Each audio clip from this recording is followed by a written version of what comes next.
Para akuin ka. Dahil makukulong ako. Akala mo siguro matatakasan mo ko? Susumbong ako sa polis dito, sa mga mutawan na yun. Sasabihin ko sa kanila, pinwersa mo ko, nirape mo ko. Akala mo ba, hindi ka makukulong? Ikaw lang ang makukulong dahil biktima ako. May batas sa Saudi. Bawal ang babaeng hindi kasal na buntis.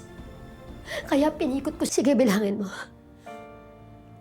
February kami kinasal ng daddy mo. September kita pinanganak. 7 months later, sinabi ko sa daddy mo, premature baby ka. At naniwala naman siya. Naniwala siya kasi wala siyang kaalam-alam.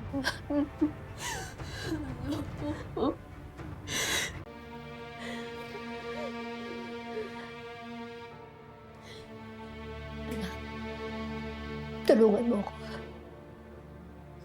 Huwag kang pumayag. Huwag kang pumayag na matuloy ang annulment namin ng daddy mo. Tutulungan mo ko. Diba? Tutulungan mo. Para hindi masira ang pamilya natin.